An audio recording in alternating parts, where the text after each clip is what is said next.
അച്ഛാ 1961 പ്രാബല്യത്തിൽ വരികയും പിന്നെ പല തവണയായിട്ട് പരിഷ്കരിക്കുകയും ചെയ്ത വന നിയമം ഇപ്പോൾ അത് ഭേദഗതി ചെയ്യുവാനുള്ള ഒരു നീക്കം ബന്ധപ്പെട്ട വകുപ്പ് നടത്തിയിരിക്കുകയാണ്.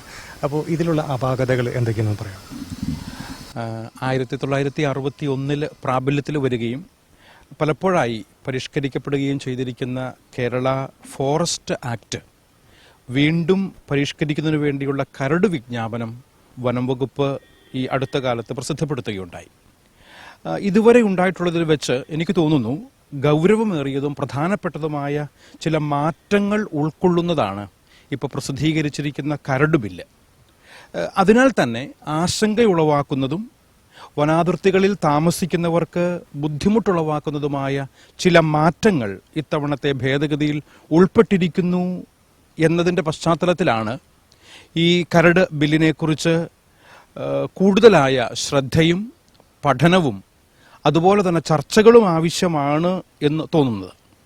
പ്രധാനമായിട്ടും ഇതുമായിട്ട് ബന്ധപ്പെട്ട് പറയാൻ പറ്റുന്ന കാര്യങ്ങൾ, വനനിയമങ്ങൾ പലപ്പോഴും ജനദ്രോഹപരമാണെന്ന പരാതികൾ ഉയർന്നുകൊണ്ടിരിക്കുന്ന ഒരു സാഹചര്യത്തിലാണ് നമ്മൾ ഇതിനെക്കുറിച്ച് ചർച്ച ചെയ്തുകൊണ്ടിരിക്കുന്നത്. കാരണം ജനപക്ഷത്ത് നിന്നുകൊണ്ടുള്ള പരിഷ്കാരങ്ങളാണ് വനനിയമങ്ങൾക്ക് വേണ്ടത് എന്നത് കൃത്യതയോടുകൂടെ നമുക്ക് പറയാൻ വേണ്ടി പറ്റും. എന്നാൽ കൂടുതൽ ജനദ്രോഹപരമായ മാറ്റങ്ങളാണ് പ്രഥമ ദൃഷ്ടിയ ഈ കരട് ബില്ലിൽ വന്നിരിക്കുന്നത് എന്ന് പറയാതെ വയ്യ. ഏതാനും ചില ഉദാഹരണങ്ങൾ ഞാൻ ചൂണ്ടിക്കാണിക്കാം. ഒന്നാമതായിട്ട് വിവിധ പിഴത്തുകകൾ 5 ഇരട്ടി വരെയായി വർദ്ധിപ്പിച്ചിരിക്കുന്നതായി കാണാൻ സാധിക്കുന്നുണ്ട്. രണ്ടാമതായി സെക്ഷൻ 27 പ്രകാരം പ്ലാസ്റ്റിക്കോ മറ്റു പാഴ്വസ്തുക്കളോ വനപ്രദേശത്തോ വനമേഖലയിലെ ജലാശയങ്ങളിലോ അതുപോലെ തന്നെ വനപ്രദേശങ്ങളിലൂടെ ഒഴുകുന്ന പുഴയിലോ വനമേഖലകളിലേക്ക് ഒഴുകി വരുന്ന പുഴകളിലോ അരുവികളിലോ ഒക്കെ നിക്ഷേപിക്കുകയാണെങ്കിൽ അത് കുറ്റകരമായി മാറിയിട്ടുണ്ട് എന്നുള്ളത് ഈ ബില്ലിൻ്റെ രണ്ടാമത്തെ ഒരു പ്രശ്നമായി കാണുന്നു. മൂന്നാമതായി ഇതേ സെക്ഷന്റെ ഭാഗമായി, അതായത് സെക്ഷൻ 27ന്റെ ഭാഗമായി വനപ്രദേശങ്ങളിലെ മനുഷ്യബന്ധനം, അതിനുള്ള ശ്രമം എന്നിവ കുറ്റകരമായി കണക്കാക്കപ്പെടുന്നുണ്ട്. നാലാമതായി സെക്ഷൻ നമ്പർ 47 അനുസരിച്ച് പുതിയ ചട്ടങ്ങൾ രൂപീകരിക്കുവാൻ വനം വകുപ്പിനുള്ള അനുമതിയുടെ പരിധിയിൽ വൃക്ഷത്തിൻ്റെ പ്രായപരിധി ഒഴിവാക്കുകയും പ്രായ പരിഗണന ഒഴിവാക്കുകയും ഏത് വിധത്തിലുമുള്ള ഉപയോഗത്തിനും ഉപയോഗങ്ങളെയും ഉൾപ്പെടുന്ന വിധം അത് പരിഷ്കരിക്കുകയും ചെയ്തിട്ടുണ്ട്. അഞ്ചാമതായി സെക്ഷൻ നമ്പർ 61 വനവിഭവങ്ങളുടെ ഉപയോഗത്തിൽ പ്രധാനമായും അതിൻ്റെ പരിധിയിലേക്ക് മരത്തൊലി, മണൽ തുടങ്ങിയവയെ കൊണ്ടുവന്നിരിക്കുന്നു പുതുതായി എന്നുള്ളത് തീർച്ചയായും വനവിഭവങ്ങൾ കൊണ്ട് ജീവിക്കുന്നവർക്ക് ആശങ്കയുളവാക്കുന്ന ഒരു കാര്യമാണ്. ആറാമതായി സെക്ഷൻ 62 പ്രകാരം ബീറ്റ് ഫോറസ്റ്റ് ഓഫീസർ അഥവാ ഫോറസ്റ്റ് ഗാർഡിന് ഡോക്യുമെന്റ്സ് പിടിച്ചെടുക്കാനും വാഹനങ്ങൾ തടയാനും വസ്തുക്കൾ പിടിച്ചെടുക്കാനുമുള്ള അധികാരങ്ങൾ നൽകുന്നുണ്ട്. അത് ആശങ്ക ഉളവാക്കുന്ന ഒരു കാര്യമാണ്. ഏഴാമതായി സെക്ഷൻ 63 അനുസരിച്ച് വാറന്റ് കൂടാതെ അറസ്റ്റ് ചെയ്യാനുള്ള മാനദണ്ഡങ്ങൾക്ക് വലിയ മാറ്റങ്ങൾ ഉണ്ടായിട്ടുണ്ട്. എന്ന് പറഞ്ഞാൽ ഏത് വിധത്തിലുള്ള വനനിയമവും ലംഘനങ്ങളും ശ്രദ്ധയിൽപ്പെട്ട് കഴിഞ്ഞാൽ ബന്ധപ്പെട്ട വാറന്റ് കൂടാതെ ബീറ്റ് ഓഫീസർമാർക്ക് ഉൾപ്പെടെയുള്ള ഫോറസ്റ്റ് ഓഫീസർമാർ മനുഷ്യരെ അറസ്റ്റ് ചെയ്യാനും തടവിൽ വയ്ക്കാനും അധികാരം നൽകുന്നു എന്നുള്ളത് വലിയൊരു പ്രശ്നമാണ് എന്നെനിക്ക് തോന്നുന്നു. അപ്പോൾ ഇപ്രകാരം പെട്ടെന്ന് ശ്രദ്ധയിൽ വരുന്ന 7 പ്രശ്നങ്ങളാണ് ഈ പുതിയ വനപരിഷ്കരണ ബില്ലുമായി ബന്ധപ്പെട്ട്, അതിൻ്റെ കരടുമായി ബന്ധപ്പെട്ട് ചൂണ്ടിക്കാണിക്കാനുള്ളത്. മറ്റൊരു ക്വസ്റ്റ്യൻ വെച്ചാൽ ഈ വിഷയമായിട്ട് ബന്ധപ്പെട്ട് സീറോ മലബാർ സഭയുടെ ഒരു നിലപാട് എന്നൊന്ന് വ്യക്തമാക്കാം. ഒരു കാര്യം പറയാം, വനം സംരക്ഷിക്കപ്പെടേണ്ടതുണ്ട്. അതിൽ യാതൊരു സംശയത്തിനും അടിസ്ഥാനമില്ല. വനം സംരക്ഷിക്കപ്പെടണമെന്ന കാര്യത്തിൽ ആർക്കും തർക്കവുമില്ല. എന്നാൽ വനനിയമങ്ങളും വന്യമൃഗങ്ങളും മനുഷ്യൻ്റെ സ്വൈര്യവും സ്വസ്ഥവുമായ ജീവിതത്തിന് വെല്ലുവിളിയാകുന്ന ഒരു കാലഘട്ടത്തിലാണ് ഞാനും നിങ്ങളൊക്കെ ജീവിക്കുന്നത്. അപ്പോൾ അതുകൊണ്ട് തന്നെയും ഈ കാലഘട്ടത്തിൽ വനനിയമം കൂടുതൽ ജനോപകാരപ്രദമാകേണ്ടതിനു പകരം ജനങ്ങളെ ഉപദ്രവിക്കാനുള്ള കാരണമായി തീരുന്നു എന്നുള്ളതാണ് ഇവിടെ ഒരു പ്രശ്നമായി നമുക്ക് ചൂണ്ടിക്കാണിക്കാനുള്ളത്. അതുകൊണ്ട് തന്നെയും ഈ നിയമങ്ങൾ ദുരുപയോഗിക്കപ്പെടാൻ സാധ്യതയുണ്ട് എന്നുള്ളതാണ് പൊതുവെയുള്ള ഒരു വിലയിരുത്തൽ. അതുകൊണ്ട് തന്നെയും മനുഷ്യനെ ഇപ്രകാരമുള്ള നിയമങ്ങൾ ഉപയോഗിച്ചുകൊണ്ട് ബുദ്ധിമുട്ടിക്കുന്നത് ഒരു കാരണവശാലും നമുക്ക് അംഗീകരിക്കാൻ സാധ്യമല്ല. സംശയത്തിൻ്റെ പേരിലും തെറ്റിദ്ധാരണയുടെ പേരിലും ഒക്കെ നിരപരാധികൾ ശിക്ഷിക്കപ്പെടാൻ ഇത്തരം നിയമങ്ങൾ കാരണമായേക്കാം എന്നുള്ളത് വലിയൊരു പ്രശ്നമായിട്ട്, പ്രതിസന്ധിയായിട്ട് നമ്മൾ കാണേണ്ടിയിരിക്കുന്നു. ഒരു ഉദാഹരണം ഞാൻ പറയാവേ.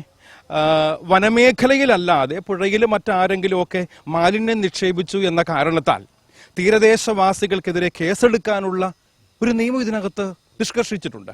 അതുപോലെ തന്നെ മത്സ്യബന്ധനത്തിന് ശ്രമം നടത്തി എന്ന കുറ്റം ഉപയോഗിച്ച് വനമേഖലയ്ക്കുള്ളിലുള്ള ഒരു അരുവിയുടെയോ പുഴയുടെയോ കരയിൽ നിൽക്കുന്ന ഒരാൾക്കുമേൽ കുറ്റം ചുമത്തപ്പെടാമെന്നുള്ള ഒരു പ്രശ്നവും നിലനിൽക്കുന്നുണ്ട്.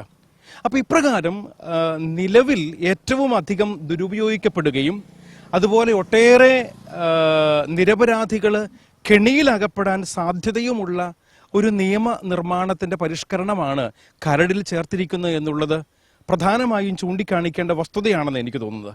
അതുകൊണ്ട് തന്നെയും കഴിഞ്ഞ വർഷം ഫെബ്രുവരിയിൽ നമുക്കെല്ലാവർക്കും അറിയാവുന്ന ഒരു കാര്യമാണ്, കൃഷിയിടത്തിൽ ഒരു കടുവയെ ചത്ത നിലയിൽ കണ്ടെത്തി എന്നതിനെ തുടർന്ന് ഫോറസ്റ്റ് ഉദ്യോഗസ്ഥർ ഒരു കർഷകനെ കസ്റ്റഡിയിലെടുക്കുകയും ചോദ്യം ചെയ്യുകയുണ്ടായി. അതിനുശേഷം ആ മനുഷ്യനെ ആത്മഹത്യ ചെയ്ത നിലയിൽ കാണപ്പെടുകയുണ്ടായി. ഇത് എത്രമാത്രം പൊതുസമൂഹം മനസ്സിലാക്കിയിട്ടുണ്ട് എന്ന് എനിക്കറിയില്ല. ഇതൊരു ഉദാഹരണം മാത്രമാണ്.